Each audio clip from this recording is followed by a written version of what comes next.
Welcome back, my enlightened ones. Who's ready for their beating?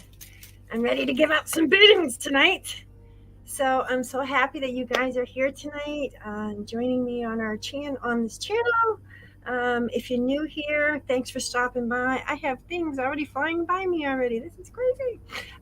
So let me just jump over here and see who's in here. I have Jasmine and Chris. Awesome to have you guys. I have Sarah Sinister and Shane in here. I believe Carrie is in here as well. So I'm so excited. This is going to be fun tonight. A little creepy. Let me just swap my music over here and make it a little less foreboding. Here we go. So, how is everybody tonight? I hope everybody's doing well. Really excited. Had a rough day today, so and for another rough one tomorrow. So I need to do this class. I want to be here with you guys because you guys make me shine and you make me feel woo-hoo. So thanks for coming. So what do we have in store this evening for you? I believe we have a little Krampus. Krampus, who is he? So, there's many versions of the Krampus story. I did spend the week kind of doing some investigating and kind of peeling back a couple of layers that weren't quite clear that I'm going to kind of make clearer to you tonight. So this is really exciting. So I'm just going to put up this while I'm starting to read and telling you a story. So if you want to take a moment and go grab a coffee or a tea or a cocoa, because the story is a little dark, but very interesting, and it's very educational as well. So please take a moment. I'm going to jump back over to comments over here and just make sure I haven't missed anybody. Everybody's here. Super, super, super fantastic. So let's get this rocking and rolling, shall we? Let me jump back over here. So Krampus, I am going to throw up this picture of Krampus so you can look at him for a moment. The story of Krampus, the anti-Santa who punishes naughty children with seasonal beatings. So instead of seasonal greetings, it's seasonal beatings. A half-goat demon said to be the son of the Norse god of the underworld. Krampus punishes naughty children at Christmas time and drags children to hell. Now, this is where the story differs, okay? People refer to hell as a place. It is not a place. Hell is Krampus's mother. This is hell. H-E-L. She is a goddess of the underworld. Okay, so I want to make that clear. So they say they drag him down to hell, but I guess if he's dragging him down to hell, I guess that would be a place where he's taking the children, but it is actually the underworld where hell resides. So I just wanted to make that clear, okay? So this is hell. They say he comes on the evening of December 5th, a night called, here we go, Krampusnacht. And I probably pronounced that wrong. In Germans, anybody, I'm sorry, I apologize now, but that's what I'm going to run with. Krampusnacht. All right. You can usually hear him coming as the soft steps of his bare human foot alternating with the clip-clop of his cloven foot. So it's believed that he actually has one human foot and one cloven foot, but everyone I saw of him is just cloven, so we're going to run with this picture here. They say when you see him, you instantly notice that he is armed with birch branches. I'm going to jump down to this one here. You can see the birch branches in his hand, and that's what I was actually holding up in front of the camera when you guys first came on, were the birch branches. Okay. You instantly notice the birch branches, so he can beat naughty children. His name is Krampus. Now, this is where we get off again on another tangent. Tomato, Krampus, Krampus. I'm going with Krampus from the German dialect of it, okay? He is the terror of Austria in the Alpine region around Christmas time. But who is Krampus? Okay, Krampus Why is he known as the anti-Santa? And how did this disturbing legend come to be about in the first place? Who is Krampus? Saint Nick's counterpart? This is Saint Nick here. Saint Nick actually was a real human being. He actually, ironically, was an orphan himself. His parents died as being a child and grew up in an orphanage. He did receive some money, I guess, and he took this money, and around Christmas time, he would go and give fruits and food to the good children in the orphanages out of his own pocket. And this soon came to be known as All Saints' Day. So we won't take him away. We're going to put Krampus back up again. All right. Who is Krampus? Though descriptions of Krampus' appearance vary from region to region, some things remain consistent. He is said to have pointish, devilish horns, a long snake-like tongue, and I'm going to show that to you. Give me 1 second to find it. That's not it. That's not it. That's not it. I thought I had one here with the long tongue sticking out, and yeah, I guess, yes, it's on this one. There is his tongue. Okay, long snake-like tongue. His body is covered in coarse hair, and he looks like a goat crossed with a demon. His body and arms are strung with chains and bells. Now, this I want to make a point too. Pre-Christian, before the Catholics get a hold of him, notice there's no bells and chains on him. When the Catholicism took over, they put chains on him because chains is actually a way of restraining, oppressing a demon. So the churches who put the chains on him. The bells are supposed to signal when he is coming in. The church also put the sack or the basket, which you're going to see in a few more pictures I have for you guys, on his back as well. That takes the bad children down to hell, his mother. And you would like to know this too, that his father, supposedly of Krampus, is, yes, Loki. Get that one. So I just found that one out tonight going over my notes. So that was quite interesting. So back to our little fella here. Okay, Krampus. So it was believed that he would carry a large sack or basket on his back to cart away the evil children. Krampus comes to town the night in the Feast of the Saints, St. Nicholas Day. This is December 6th. He visits all the houses to dish out his punishments. If you're lucky, you might just get swatted with a birch branch. And here I'll show him to you with the basket, and see he's got a child and he has the chains on him. So this is a Catholicism picture here. And I'm born and raised Catholic, so I'm just sharing I'm just sharing knowledge. Don't hate the cat. All right. So after that fate of being beaten with the branch, it's up to anyone's guess what will happen to you next. The legend suggests you might be eaten as a snack, depending if Krampus is hungry, drowned in the river, or even dropped off in hell. It says here again, I've had to change my wording on the paper, and hell to his mother. Excuse me, my bad. The mother Hel, okay, is the daughter of Loki. My bad. Okay, so the father, Loki, is not Krampus's father.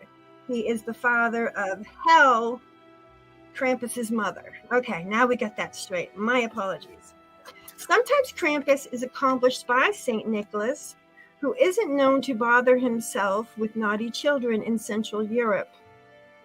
Instead, he focused on handing out presents to all the well-behaved little children and leaves the rest up to his sinister counterpart.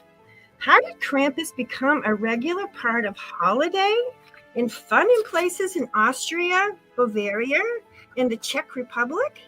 Nobody is entirely certain, but most people believe that Krampus originally hails from the Alpine regions the pagans passed. His name comes from the German word Krampen. Krampus means claws. Okay? The claw. And he bears a striking resemblance to the old Norse legends about the son of hell. There it is. The goddess of the underworld. And they had god of the underworld. They had to change that because she's a goddess. All right. It's a compelling theory, especially since Krampus' appearance coincides with the number of pagan winter rites. As we know, winter solstice, Yule, and there's other Krampus wonderful holidays that they do, most notably the one that sends people parading through the streets to disperse the ghosts of winter. And that's the reason why, I'm going to take this down for a second. That's the reason why they do these Krampus runs. It's not just to celebrate Krampus, but it's believed, just like it's basically a Halloween holiday at Christmas time.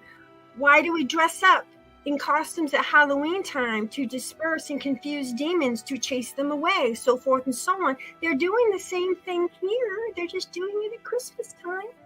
And it's the best time to do it because the dark things rule in the wintertime, believe it or not.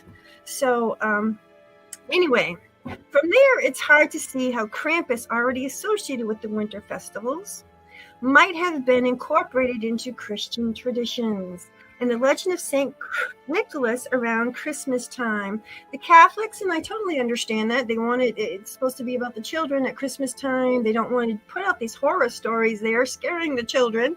I get that.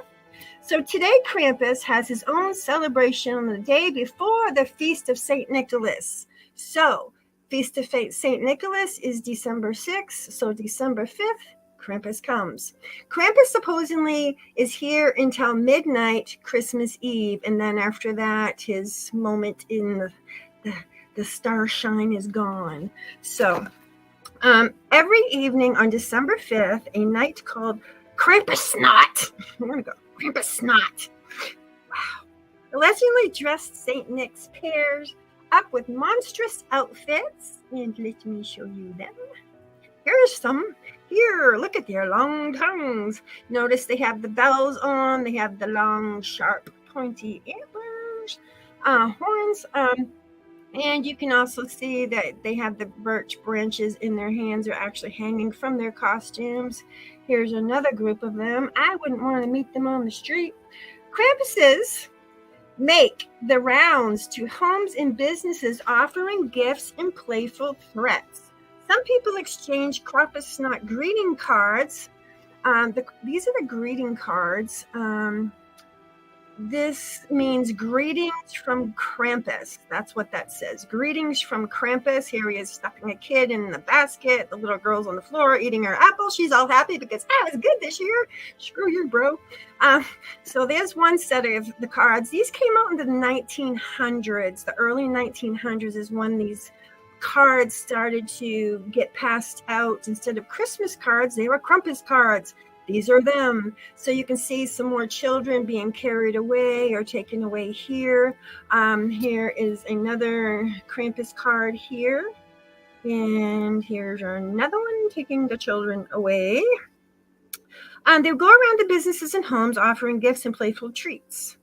Some people exchange Krampus Snot greeting cards that depict the horned beast alongside festive and funny messages. Sometimes large groups of people dressed up as Krampus would run amok through the streets, chasing friends and passerbys with birch sticks. The activity is especially popular among young men. It is believed that if you get hit with the birch branches are a sign of fertility. So if you get hit with them, they're supposed to help in the process of fertilization. Okay, so that's that. Okay, so continuing on. All right, so the tradition has become an important one in many, many countries. Tourists who have witnessed this rowdy celebration say that running into a coffee shop won't save you from getting swatted, and the swats aren't exactly gentle. But luckily, they're usually confined to the legs. In the festival atmosphere that takes place, it is worth an occasional welt to the shin.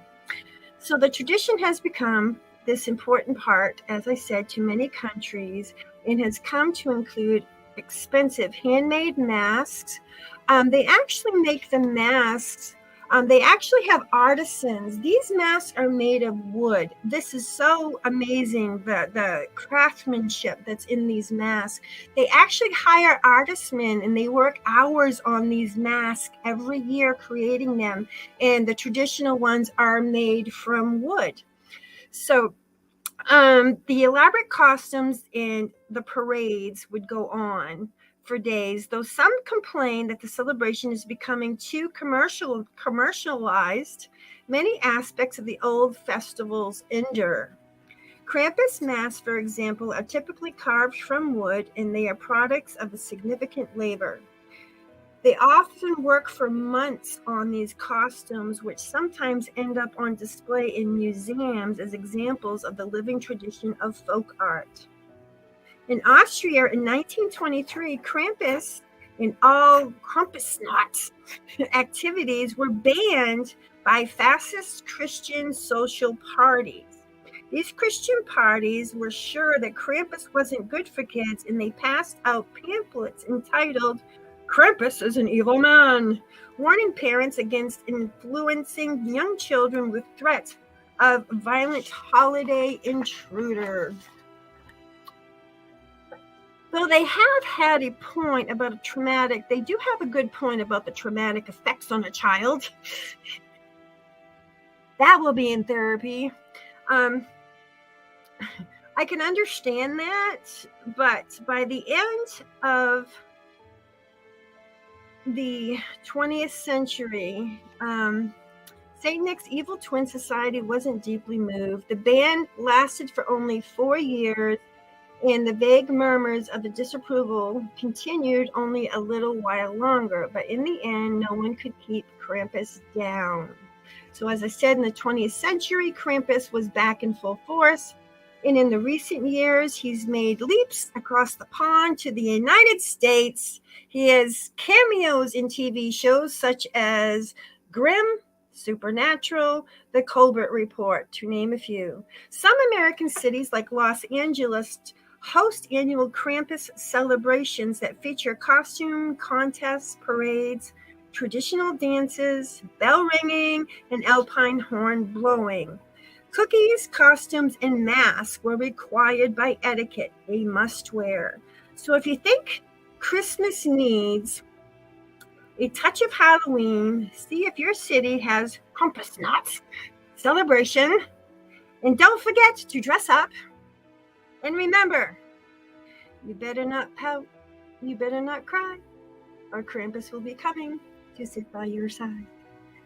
And that is my Krampus story, and I hope you like it. And so Krampus is here until December 25th, Christmas Eve, midnight. So just a few things. Next week we are doing the maketh of the Eulith Logith. Say that 3 times.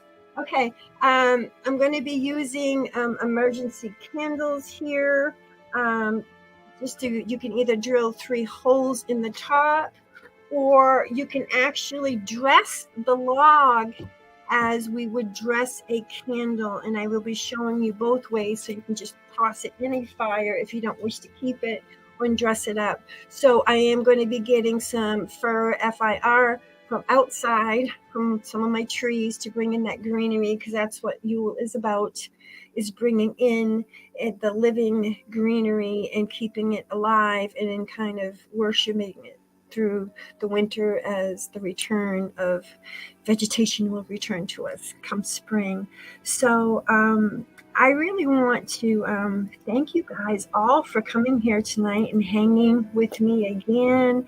I'm going through some personal things right now. My mom's in the hospital at this moment. I dropped her off tonight and I'm going back tomorrow. So I needed this class. I needed you guys, because you guys are my lights. You make me shine. You make me really love being here and loving things, and you keep me going. So God bless next week's class. As I said, making of the Yule log. And I thank you all for being here tonight. And, I can't say how much I appreciate you. So if you can like this video, share it out. Again, I want to get my content out there to other people so we can have more people that come and find us and can shine with us. So again, love you all. Much love and light. And shine, shine, shine, guys. Thank you.